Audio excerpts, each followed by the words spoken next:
बच्चों आज हम लोग कूलॉम नियम का सदिश रूप वेक्टर फॉर्म देखेंगे। ये वीडियो ऑलरेडी इंग्लिश में अपलोडेड है, जो इंग्लिश मीडियम के बच्चे वो जाके उसको देख सकते हो। तो आज हम लोग पढ़ेंगे कूलॉम नियम का सदिश रूप। कूलॉम नियम का सदिश रूप क्या है बच्चों? मान लिया जाए हमारे पास यहाँ पे एक चार्ज है Q1 और दूसरा चार्ज यहाँ पे है Q2 और इन दोनों के बीच सम डिस्टेंस है। और इसके लिए हमने क्या करा, इसको हमने स्पेस से मान लिया। जैसे हम लोग 3 एक्सिस लेते हैं, X axis, Y axis and Z axis, तो उससे जो भी कोई पॉइंट हम लोग रिप्रेजेंट करते हैं वो स्पेस में करते हैं, जिसको हम लोग एयर हवा में कहते हैं।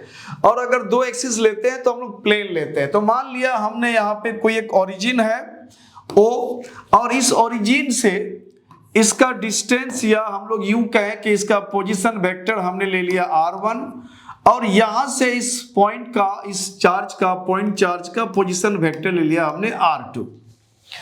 अब इन दोनों के बीच फोर्स लगना है, क्योंकि अगर हमने चार्जेस का साइन अगर रिप्रेजेंट नहीं करा तो ये अंडरस्टूड है कि दोनों पॉजिटिव चार्ज है। यानी दोनों ही पॉजिटिव चार्ज अगर है तो पॉजिटिव चार्ज में रिपल्सन और नेगेटिव चार्ज में भी रिपल्सन होगा। यानी समान चार्ज अगर होगा, समान प्रकृति का, नेचर का, तो उसमें रिपल्सन होगा। और इसमें से एक पॉजिटिव दूसरा नेगेटिव अगर हो तो उसमें अट्रैक्शन होगा।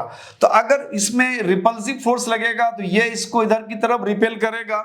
तो अब ये इधर की तरफ इसको रिपेल कर रहा है, मान लो इधर की तरफ इसको रिपेल कर रहा है। और इस फोर्स को हम लोग सिंबल में दर्शाते हैं 1-2 का मतलब है ये Q1 पर लग रहा है और 2 का मतलब ये Q2 लगा रहा है। इसी तरह से ये चार्ज भी इसको इधर की तरफ रिपेल करेगा और इसको हम लोग सिंबल में लिखते हैं 2-1 का मतलब है Q2 पर लग रहा है और Q1 लगा रहा है। तो ये एक सिंबल हो गया। अब इस सिंबल को हम लोग दर्शाते हुए हम लोग इसको यहाँ पे दोनों के बीच का डिस्टेंस यहाँ पे हम लोग अभी दिखा नहीं रहे हैं। अगर दोनों चार्जेस का अगर पोजीशन वेक्टर, ओरिजिन से अगर वेक्टर दिखाएंगे किसी पॉइंट का, तो इन वेक्टर्स को हम पोजीशन वेक्टर कहते हैं, इन पॉइंट्स का। और अगर पोजीशन वेक्टर पता हो तो दोनों पॉइंट्स के बीच का जो वेक्टर होगा उसको हम डिस्प्लेसमेंट वेक्टर कहते हैं। और वो डिपेंड करता है कि कब कौन सा डायरेक्शन हम लेते हैं। अगर ये डायरेक्शन लेंगे तो ये भी डिस्प्लेसमेंट, इधर से इधर लेंगे तो ये भी डिस्प्लेसमेंट, क्योंकि वो डिस्टेंस हमें पता चल जाएगा, क्योंकि ऑलरेडी हमारे पास यहाँ पे पोजीशन वेक्टर स्थिति सदिश दिया हुआ है। तो बच्चों हम लोग आप सीधे चलते हैं F12 को निकालने के लिए।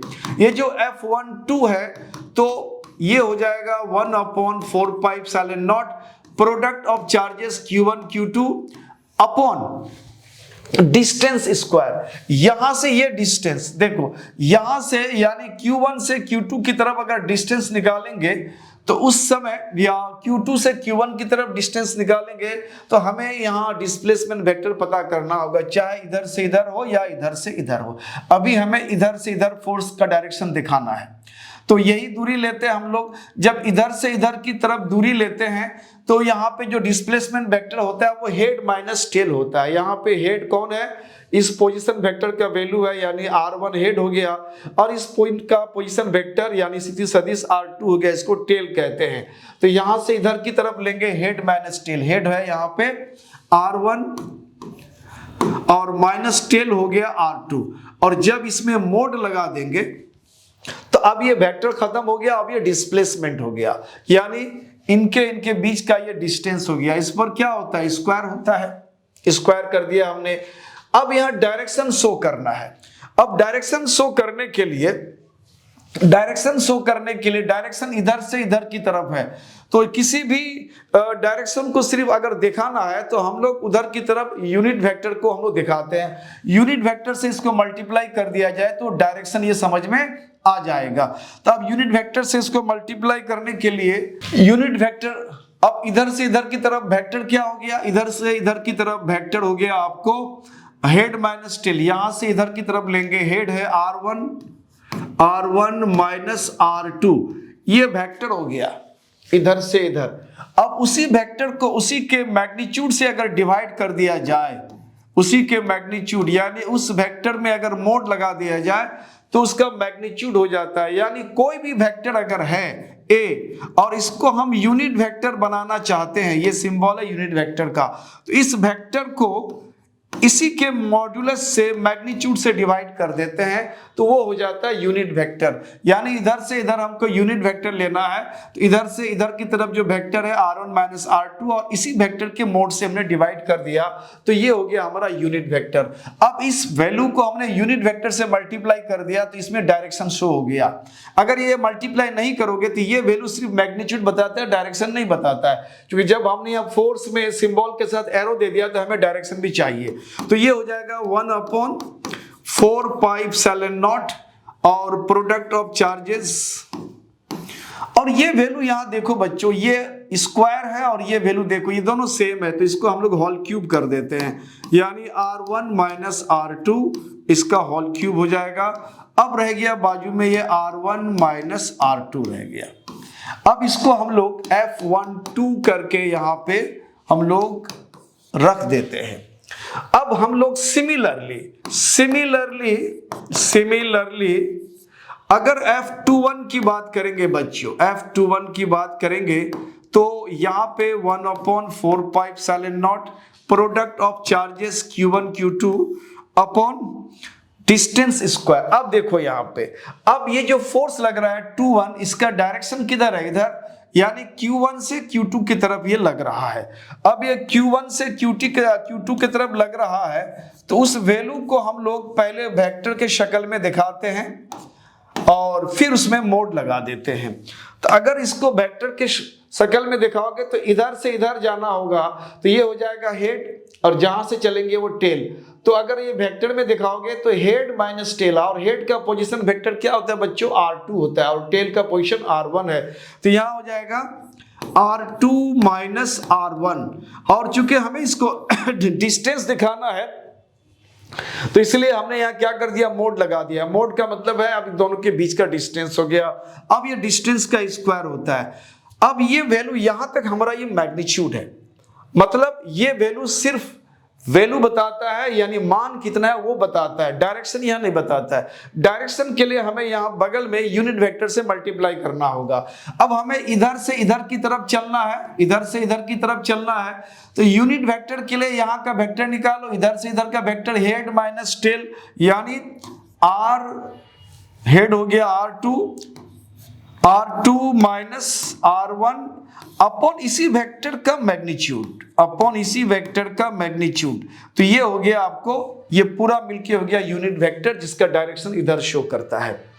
अब इसको थोड़ा अगर सिंप्लीफाई करते हैं हम लोग बच्चों तो ये वैल्यू कितना हो जाएगा, 1/4 पाई एप्सिलॉन नॉट, उसके बाद आ जाएगा Q1 Q2 अपॉन ये डिस्टेंस है। जब डिस्टेंस में देखो, जब वेक्टर्स को, जैसे दो वेक्टर का डिफरेंस है और इसमें मोड लग गया है और स्क्वायर है, तो इसको यहां करो या इसको यहां करो कोई फर्क नहीं पड़ता है। तो पहले हम लोग ये देख लेते हैं, यहाँ स्क्वायर है और एक सिमिलर वेक्टर यहाँ है तो दोनों में क्यूब हो जाएगा। तो ये क्यूब हो गया, यानी r2 माइनस r1 का होल क्यूब हो गया और बाजू में हो गया यहाँ पे r2 माइनस r1। ये सारा चीज मैंने वेक्टर क्लास में दे रखा है बच्चों। आप प्लेलिस्ट में जाकर के हमारा जितना भी वीडियोस है वेक्टर में वो सारा आप जरूर देखो तो आपको ये सारा चीज क्लियर हो जाएगा। पोजीशन वेक्टर, डिस्प्लेसमेंट वेक्टर, ये सारी बात मैंने वहां बता रखा है। तो अब इसको हम लोग कोशिश करते हैं इसको समझने का। थोड़ा सा चाहे तो इसको पेज ले लेते हैं हम लोग, एक पेज ले लेते हैं, इसमें प्लस कर लेते हैं बच्चों। एक पेज प्लस कर लिया हमने। अब ये F21 जो वैल्यू है जो उधर की तरफ लग रहा था, ये हो गया 1/4 pi epsilon not product of charges upon r2 minus r1 का होल क्यूब था और इधर था r2 माइनस r1। ये वेक्टर है, ये वेक्टर, इसमें मोड नहीं लगा, मोड लग जाएगा तो ये स्केलर हो जाएगा, यानी वेक्टर का मान खत्म, डायरेक्शन खत्म हो जाएगा, सिर्फ मैग्नीट्यूड होगा। अब इसको थोड़ा सा हम इस तरह से अरेंज करते हैं, F21 इक्वल टू इतना Q1 Q2 अपॉन, देखो बच्चों जब दो वेक्टर्स के बीच का डिफरेंस होता है वो डिस्प्लेसमेंट वेक्टर होता है। जैसे मान लो एक पॉइंट यहाँ ए लिया और पोजीशन वेक्टर r1 है, और दूसरा पॉइंट हमने b लिया और इसका पोजीशन वेक्टर r2 है। अब इन दोनों को ओरिजिन से अगर मिला देते हैं बच्चों, तो ये हो गया तुम्हारा r1 और ये हो गया तुम्हारा r2, जो ऑलरेडी हमने वेक्टर में बता रखा है। अब यहां से अगर ये डायरेक्शन लोगे, यहां से ये, तो अब इस वेक्टर को हम लोग कहते हैं डिस्प्लेसमेंट वेक्टर। इसका नाम है डिस्प्लेसमेंट वेक्टर, जिसको हम लोग विस्थापन सदिश कहते हैं। तो डिस्प्लेसमेंट वेक्टर का वैल्यू यानी a से अगर b करोगे, a से b इस तरह से दिखाओगे a to b, तो हेड माइनस टेल हो जाएगा। यहाँ पे हेड कौन है r2 और यहाँ इसको टेल कहते हैं, तो ये r2 माइनस r1 होगा। ये हेड माइनस टेल हो गया। इसी तरह से अगर डायरेक्शन को आप चेंज कर दो, यानी अब b से a की तरफ इधर कर दोगे, तो इस समय हेड माइनस टेल, हेड हो जाएगा r1 और टेल हो जाएगा यहाँ पे r2। लेकिन इन पर अगर आपने मोड लगा दिया, इन सभी पर अगर आपने मोड लगा दिया, तो मोड लगने का मतलब होता है ये डायरेक्शन खत्म हो गया। अब इन दोनों के बीच का डिस्टेंस, तो अगर डिस्टेंस की बात करेंगे, यहाँ पे जब मोड लग जाएगा तो यहाँ सिर्फ ए बी लिखेंगे, और यहां भी अगर मोड लग जाएगा तो सिर्फ बी ए लिखेंगे। ए से बी कहेंगे, बी से ए कहेंगे, यहां डायरेक्शन नहीं होगा, ये डिस्टेंस हो जाएगा। तो डिस्टेंस का मतलब ये है कि जब दोनों में मोड लग जाता है तो ये r1 माइनस r2, अगर ये मोड है तो इसको हम r2 माइनस r1 मोड के बराबर कह सकते हैं। उस समय डायरेक्शन खत्म हो जाता है, दोनों के बीच का सिर्फ डिस्टेंस की बात करते हैं। तो डिस्टेंस की जब बात करेंगे तो ये मामला यहाँ पे खत्म हो जाएगा। तो यहाँ पे हमने इसको खत्म कर दिया। अब यहाँ पे वैल्यू कितना आ गया, हम इसको पलट सकते हैं। अगर हम r2 माइनस r1 कहा तो इसको r1 माइनस r2 अगर कहेंगे तो कोई हर्ज नहीं, क्योंकि ये मोड के अंदर है। लेकिन यहां अगर आप चेंज करोगे तो आप यहां माइनस को कॉमन आउट करना पड़ेगा। अगर आपने माइनस कॉमन आउट करा तो ये r1 माइनस ये r2 है। चूंकि यहां ये वेक्टर फॉर्म में है ये, और ये स्केलर फॉर्म में है, तो इसलिए यहाँ पे डायरेक्शन चेंज हो जाएगा। अगर यहाँ पे साइन चेंज करोगे तो माइनस हमने अगर बाहर कॉमन ले लिया तो ये r1 माइनस था, प्लस हो गया, r2 यहाँ प्लस था तो ये माइनस कर दिया। पुनः अगर मल्टीप्लाई करेंगे तो माइनस r1 हो जाएगा और माइनस माइनस प्लस r2 हो जाएगा। अब इस माइनस को बिल्कुल शुरू में कर देते हैं यहाँ पे, तो ये 1/4 पाई एप्सिलॉन नॉट हो जाएगा। तो ये हो गया q1 q2 upon r1 minus r2 whole cube, और यहां हो गया r1 माइनस r2। और ये वैल्यू बच्चों ऑलरेडी हम लोग निकाल चुके हैं। ये f12 इसका नाम दिया था 12, और ये वैल्यू कितना आया हमारा f21 आया। ये वैल्यू ऑलरेडी हम लोग निकाल चुके हैं। यानी जब Q1 पर Q2 फोर्स लगाता है तो ये इतना वैल्यू ऑलरेडी इसको हम लोग इसी इसमें निकाल चुके हैं। तो जब ये वैल्यू निकल गया, इसको हम लोग क्या कहते हैं, F12 कहते हैं।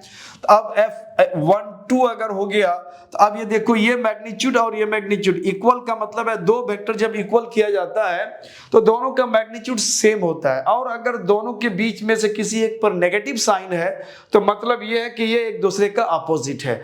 इससे मतलब ये होता है कि मैग्नीट्यूड दोनों का सेम है, दोनों फोर्स का मैग्नीट्यूड क्या है, सेम है। तो यहां लिखेंगे दोनों बल परिमाण में बराबर है, परिमाण में बराबर तथा दिशा विपरीत है, दिशा विपरीत है, विपरीत। नेगेटिव का मतलब है ये एक दूसरे का डायरेक्शन बिल्कुल एक दूसरे के अपोजिट है, और इक्वल साइन आ गया तो मैग्नीट्यूड इक्वल है। यहाँ पे डायरेक्शन सेम नहीं, डायरेक्शन अपोजिट है, ये माइनस ये बताता है। इसका मतलब है ये जो सेंटेंस हम लोग यहाँ पे देखा तो आपको याद होगा बच्चों, न्यूटन के गति का तीसरा नियम। न्यूटन के गति का तीसरा नियम क्या कहता है, जब आप किसी पर फोर्स लगाते हो वो बॉडी भी तुम्हारे ऊपर फोर्स लगाता है। तुम जितना फोर्स लगाओगे तुम्हारे ऊपर वो उतना ही फोर्स लगाएगा। और फोर्स का यानी बल बल का परिमाण बराबर होगा लेकिन डायरेक्शन अलग होगा। मतलब तुम इधर की तरफ फोर्स लगा रहे हो तो तुम्हारा वो डायरेक्शन है इधर से उधर की तरफ, लेकिन जिसपे तुम फोर्स लगा रहे हो वो तुम्हारे ऊपर फोर्स लगा रहा है, उसका डायरेक्शन उधर से इधर की तरफ है। यानी डायरेक्शन दोनों के फोर्स का अलग अलग है, बिल्कुल अपोजिट है, लेकिन फोर्स का परिमाण, बल का परिमाण इक्वल है। इसको हम लोग न्यूटन का गति के तीसरा नियम कहते हैं। इससे मतलब ये जाहिर हुआ कि ये जो हमारा कूलम्ब्स लॉ का वेक्टर फॉर्म है, ये बताता है कि ये न्यूटन के गति के तीसरे नियम का अनुपालन करता है। इसलिए कहते हैं कूलम्ब का जो नियम है वो न्यूटोनियन प्रकृति का होता है। तो यहां लिखेंगे अतः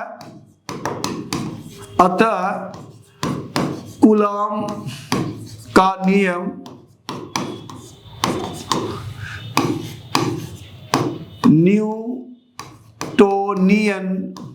न्यूटोनियन प्रकृति का होता है। तो ये बहुत बड़ा क्लास नहीं बच्चों, ये छोटा सा एक शक्ल है न्यूटन का कूलम्ब्स लॉ के वेक्टर फॉर्म का। कभी कभी आपको वेक्टर फॉर्म पूछ देता है तो ये आपको जानना चाहिए। तो ये बहुत छोटा वीडियो है। इस तरह से आप हमारे इस चैनल को देखते रहें और इसको कोशिश करें कि जो आप क्लास को देखें तो पेन एंड पेपर लेके जरूर बैठें, जिससे कि आपका अपना नोट आप खुद बनाएंगे। और आपका अपना नोट जब बनाएंगे ना बच्चों तो पढ़ने में बहुत मजा आता है। तो यहाँ पर मैं इसको एंड करता हूँ। इस तरह से और भी क्लासेस मैं आपको प्रोवाइड करूंगा। तो तब तक के लिए दीजिए आज्ञा उस्मानी सर को। Thank you for watching my channel.